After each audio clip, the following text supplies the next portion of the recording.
awkward introduction of my YouTube channel. I'm still trying to figure out how to talk to a camera and not be super duper awkward. So enjoy. I am doing a influencer chat video, my first one for my YouTube channel, and I'm really excited because I got a lot of good questions. Some that I've had before, but they're really base questions that you kind of need to do, and some new ones that I don't know. I didn't think about these kind of questions, and it was really cool. These questions were brought to me by my followers on Instagram. I asked them, what questions do you have? And this is what I got. Let's just dive on in. Alrighty, if I can find the page.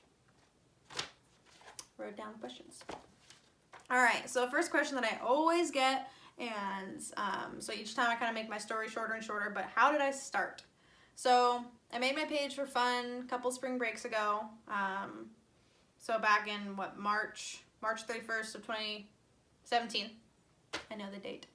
I was bored, wanted to share my outfits, and thought my 3 friends and my mom would follow me. That was pretty much what I was doing. After that, I started sharing my outfits, and then I would tag all the brands I'd wear, whether it was, Ariat or, a smaller brand, or Target. Target was actually one of the first brands that ever reposted my picture on their website. That was really wild. So yeah, I tagged all the brands that I had on, and within about 2 months I had actually a brand approach me, Whip and Wild Rags, and that kind of gave me the confidence saying, wow, maybe I can actually do something with brands and not just the clothes I already have and the clothes I'm buying, maybe expand this. From there I decided to book my first professional shoot to see if that's something I wanted to do, because before that was on mirror pictures. I wanted to see, well, what worked better for me, and I had a blast. I did it with Lacey, and I've worked with her a couple times. I adore her. I went to high school with her, and as a first shoot, I'm really happy with her. She just made me really comfortable and gave me a lot of direction for how posing, because I've never done that before. So that went well, and then after that, I think I had more of a professional vibe on my page, which attracted even more brands, and it just kind of kept snowballing, and more photographers were attracted, and then it just kind of snowballed. That's the only analogy I can think of. Do you contact brands, or do they contact you? So, like I said, so the first brand was contacting me, and then after that I got some confidence, and then from there I contacted brands, and then more brands contacted me, and then I contacted, it varies. If there's a brand that I see and I'm like, whoa, your stuff is really cute or really cool or whatever it is, I'm digging what you're doing, I contact them. I'm not going to just expect them, oh, I followed them, they should see me, they're going to want to work with me. No, they might not, think of that. They might not know that I do that. They might not know what I do. They might, whatever. So I go, yo, let's work together and see where it goes. I get a lot of no's. I get a lot of yeses. It just depends. Sometimes they don't need it. Sometimes they're not ready for it. I work with a lot of small boutiques, and I love approaching small boutiques because I love helping small boutiques. How many times can I say small boutiques? But yeah, so it kind of goes both ways. And another question I had, I'm going to snowball off of that right now. What is meaning of snowballing? I don't know. But what do you say when messaging a brand? I just be really genuine and honest. I get a lot of girls, super sweet girls, messaging me wanting to brand rep or influence for me or model for me. And I'm like, girl, I'm not a boutique or a brand. So make sure, one, you know who you're messaging. That makes you look more genuine if you're actually contacting a brand to brand rep for them. And, if you followed them 2 hours ago, be honest. Be like, whoa, I just discovered your boutique.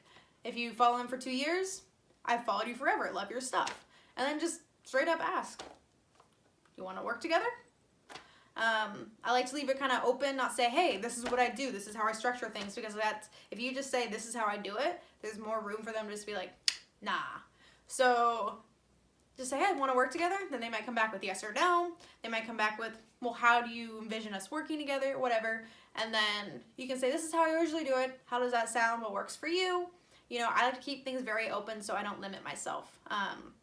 Going off that, I actually have multiple ways that I like to work with brands, so I can work with any and every brand that approaches me. One thing I hold very near and dear to myself as an influencer is I stay true to my own personal style. Meaning every single one of the products that I wear in any of my shoots, like any of them, I picked out. I didn't just have a shoot be like, yo, let me send you stuff, and I say, okay, cool, and then I just open a box and that's the first time I see it. No, I like to stay very genuine to me. I will not wear something, and I will not style something unless it's something that I would actually buy off the rack. That's just how I do things, to stay true to myself. And when I'm taking pictures and I actually love something, it shows. Like, for real. You've seen my goofy smile. It happens. So, that's being said, there are brands that contact me and I'm like, I'm not really seeing anything on your store or on your page, whatever it is, that's really fitting my style, but I'd still love to work with you. I'd still like to help you. Here are some other options that I have. So it's really a smart idea to have a set of options that you have like written down somewhere else, because consistency is key. So if you do one option, make sure you do that one option pretty much the same way with every single brand you do that option with. It seems a lot more professional, and brands do talk. So that's my advice with that.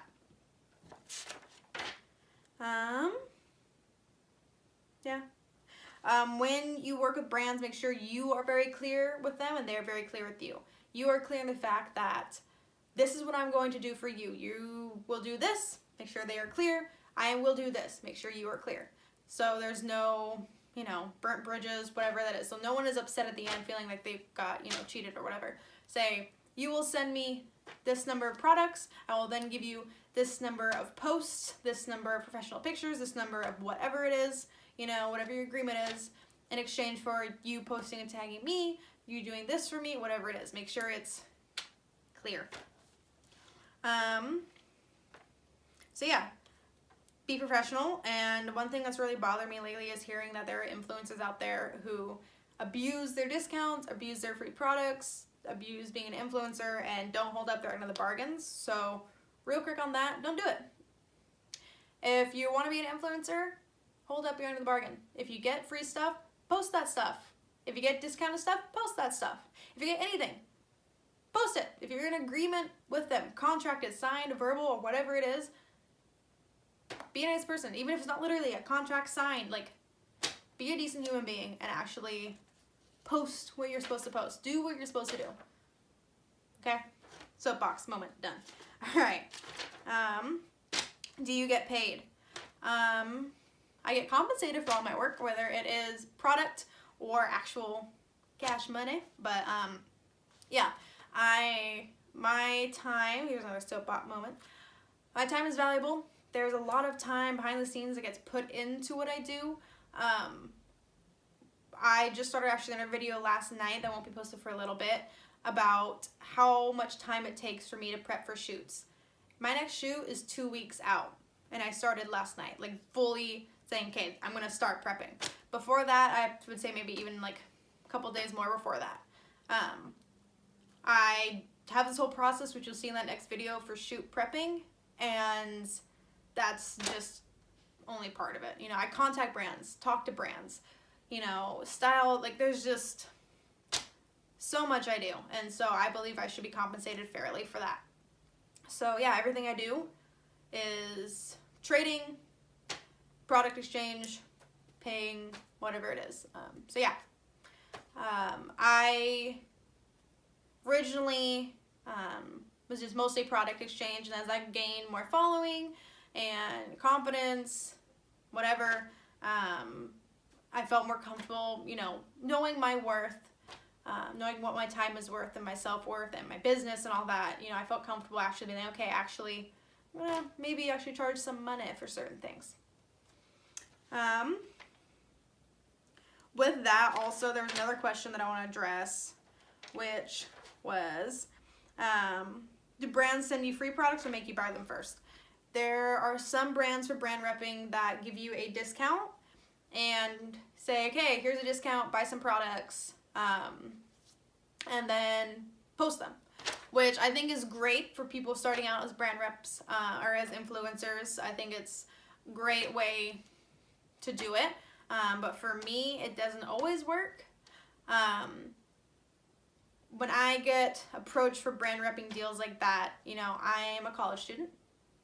I work, but not full time, and I don't make a whole lot of money, and I don't really spend most of my money on clothes anymore because I actually do get quite a bit of free product. So when I have a brand approach me, hey, I'm going to give you 25% off, it's not as appealing to me anymore unless I'm obsessed with the brand. And that I do have that a couple different brands where I've already been buying from them for a while, and it just kind of worked. We're like, hey, I'd love to give you a discount, you know, and in exchange for, you know, promoting my stuff. And since I was already following them, great. But when I have brands that are small and I'm not following them yet, you know, I just don't feel as comfortable doing that. And typically I'll say, you know, right now I already do that with a couple other brands. My budget's already stretched thin. You know, I'm not really bringing anybody on, which I'm actually not working with people like that anymore, because I am struggling with keeping up with some of the brands that I have that deal with right now. So, like, honestly, genuinely, I'm not accepting more brand repping opportunities that first require me to purchase an item. Because at this point, too, it's like, okay, I have to purchase your item to then advertise for you. So yeah, that's kind of a funky concept for some things. When it's, you know, hefty discount, that's one thing, but, you know, I've had brands where it was not a whole lot off, and it was like the same percent that they then give to, like, everybody.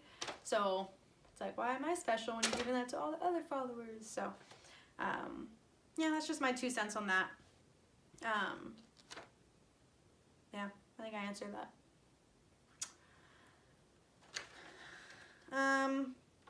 So, do brands send free products or make you buy them first? Both. I mean, I have a couple brands that I buy some with a discount and promote them, but that's a very small handful, and like I said, I'm already struggling to keep up with those, and the rest are of other ways. Can you be an influencer brand where if you don't make much money? Yes. Like I said, brands will approach you and be like, hey, can I send you this? And you go, yes. And other brands will say, hey, here's a discount, so you already get discounted stuff. And some of them say, I want you to shop this many times. A lot of them don't require you to shop a certain amount of times. You just have to really talk to the brands, see what they expect, and see if that works for you.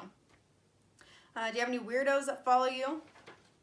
Kind of, but they're not really, like, I don't really notice them. Every once in a while I'll be like, oh, you're kind of creepy. Like, I mean, I know weirdos, the person asked the question meant, like, creepy dudes, stuff like that. I've had a couple creepy dudes comment, and if they're really creepy and they don't stop, I delete them, but I haven't had one in a long time. So, do you get noticed in public? At the recent California Mid-State Fair, I was surprised by having a couple people be like, oh my god, are you Thrifty Turquoise? It's like, wow. I feel so famous now. It was just really cool, and I felt special and be like, wow, like, you know, these are real people who follow me. And I actually get recognized, and yeah, that was cool. Do you have to have a perfect body? No, I don't believe in a perfect body. I don't think a perfect body exists. So, I mean, I see influencers of all shapes and sizes, which is why I love this industry. So, no. No washboard abs or carry underwood legs. Should I start a separate account? I did. I just thought it was easier to keep my business here, my personal here. There's not a whole lot of difference. I post pretty much all my professional photo shoot pictures, like, only. You know, sometimes I'll sneak in a couple other pictures just because I really liked it or whatever. But it's like the opposite on my personal account. It's mostly, you know, pictures of me and my friends, pictures of me drinking beer, because it's like my favorite pastime. I got like really into like craft beers. I know I sound like a, you know, but like sour beers. Sour beers are good. Yeah. Anyway, so my personal account is much more like low key. Every once in a while I'll share a picture from my shoots, but it's just like me and my friends. And then my business one is like, look at this cute clothes. You don't have to. Like, some people, it works just to just have one, but I know a bunch of influencers have 2, 3, whatever. How do I approach a photographer? Book a shoot. Don't expect them to work with you for free. Book a shoot like any other normal person would. And then if you book with them multiple times, you might get a discount. You might develop a relationship. free shoots, discount shoots, whatever it is. Photographers might approach you after a while, and then a lot of the time that is free because they're approaching you. I've had photographers approach me in the past, be like, I would love to shoot you. I'm like, great. And they're like, this is how much I charge. I'm like, no. Like, if you want to shoot with me, don't then ask to charge me. You know, if I wanted to shoot with you, I'd then charge, you know, I'd pay you. You know, if I have a photographer who want to shoot with me, that's not necessarily my style, because there are different editing styles, and I like to kind of stay pretty clean. I do actually have a modeling fee that I do, and I've had photographers be down with that, you know, so keep that in mind too. As a brand rep, how do I get in with more boutiques? Honestly, just message them. Like, it doesn't hurt to message them. That's like my favorite answer is anyone says, how do I do that? Message them. How do I talk? Message them. Be honest, be genuine, and message them. How to start a giveaway? Message them. Message a brand. Say, I want to do a giveaway. You down? How do you grow your account? If I knew, I know there are a million like tricks in the book. I like and comment on what I want to like and comment on. I try to reply to all the comments on my posts. I tag people. I don't use any tricks. You know, I know it might seem like it because, you know, I have only had my account, well, it was a year in March, so a year and almost a half, I guess, a year and 5 months or so. Yes, I just used my fingers to count. Hopefully that wasn't in the camera. I don't know. But I don't know, just tag brands, bigger brands you work with, the more exposure you get, you know. I don't have any tricks, I'm sorry. Be nice, be genuine, stay true to you. That's how you get followers. Compensation, product, or get paid, kind of talk about that. You know, I like keeping product a lot of the time too, because if I really love it, which like I said, I love everything I shoot because that's how I do it, I want to keep it. And yeah, another thing I've had, no one asked me this specific time, but I've talked about it before, and I think it's important to talk about. If you keep product as compensation, it is yours. It is your compensation. Unless it is a handmade item that was handmade for you, I think that's a little bit different. But if it's just a t-shirt that the company did not make, that they bought from another company, you know, they're just selling it, or a pair of jeans, you know, as long as they didn't make it, create it, whatever it is, design it, for you, you can sell it. I have heard both sides of the story, but it is how you are paid. If you are paid with cash, the boutique no longer has any say in how you spend that cash, right? Same thing. But, you know, my opinion is if they hand make and spend a lot of time hand tooling a leather clutch, let's say, and then you post it, and then a week later you try to sell it. One, that seems really disingenuous. Like, if you really love that product, like, oh my god, I love this clutch, go get it from this one, discount code, da-da-da-da. And then a week later you turn around and be like, buy it. Do you really love it? And two, you know how long that person just took to make that, and now you're just selling it. You know, whenever I sell clothes, I don't, because I do love them, but some clothes I just realize, you know, even if I love it, I don't wear it that often. Whatever reason, that's why I do closet cleanouts frequently, is because I look at it and then I go, okay, if I have not worn this the last 6 months, am I gonna wear it? Why have I not worn it? You know, I do that thing, and so I see no problem in reselling products. That's just my opinion. Everyone has their own. So yeah, I will end on that. Kind of a touchy subject, but yeah. Leave me what you think about that. Maybe that's a good way to end it too. Leave me what you think in the comments below. Should you resell things? What's your take on it? I definitely think, you know, now don't just be like, hey, 3 weeks I can sell.